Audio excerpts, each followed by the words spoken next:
So now that we have polished our etching plate, this is a copper plate, what we're going to do next in order to prep our plate for creating our etching is to bevel the edges, because each etching plate has a dimension. You want to make sure when it goes through the press that it's not going to tear the paper or the blankets. So it's important to make those sharp edges angled so that it has a little bit of a sort of a slope. So that's what I'm going to show you how to do now. Here's my etching plate. It's been polished, but it hasn't been degreased yet because I'm still going to be working on it. And until I've beveled the edges, I don't want to put the hard ground or soft ground or whatever I'm going to do to the surface, because I want to make sure that if I put hard ground on, that those edges are going to get hard ground too. And some people that they bevel their edges at the very end, but I find that it's easier to get all the prep work out of the way first, and then if I need to go back and burnish some edges that maybe accidentally got etched, or just finish and polish that up before etching, I can do that. It's a little bit easier than doing the whole scraping and beveling after the fact. So this is called a scraper. It's specifically for scraping away metal.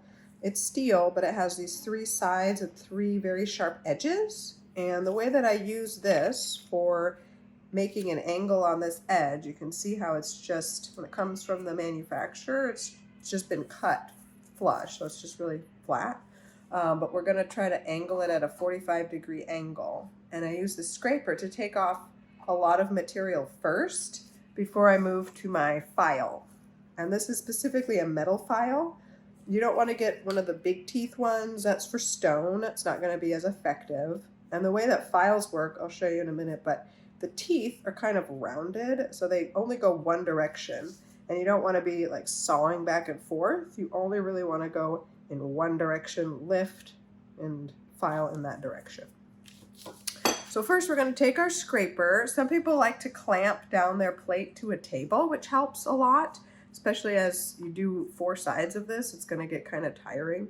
So I make sure that one of my sharp edges is on the plate, and I angle my scraper at about a 45-degree angle. I go from this corner and I scrape all the way to that corner. And I put my thumb kind of on the flat side so it doesn't get poked, and hold the handle like this. And then you just scrape. Got to put a little bit of force behind it, but you could see that the shavings are coming off, so it's working. And you just carry on like that, taking off material as you go.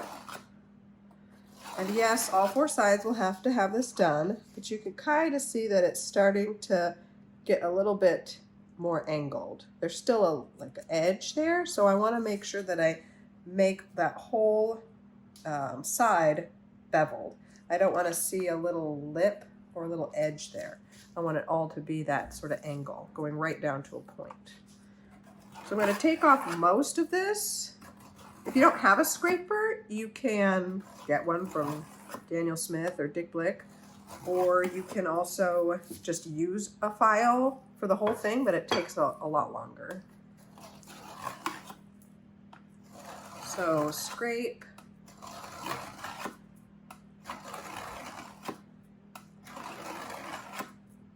And then after you've gotten a nice profile with the scraper, make sure that you don't slide your hand along it, because it is still pretty sharp, and the file will help to kind of polish that too.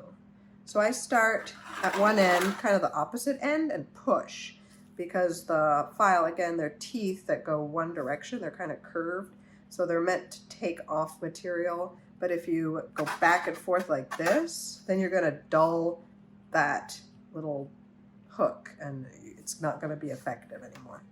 So you just want to go one direction. And if you're going to slide it, then you want to angle it the opposite direction. So if you're going to pull, then you want to make sure that you're pulling the teeth in the right direction.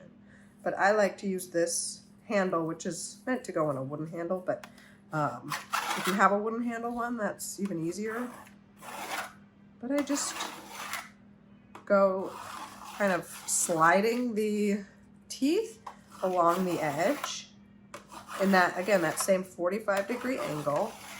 And that takes off a lot of the roughness and just makes it even more smooth. You could do smaller strokes too if it is easier. You just want to make sure that you're concentrating on the whole length and you're not focusing on one area, because that'll make one area like kind of dip down. So as much time as you spend on one part, spend it on the rest of it.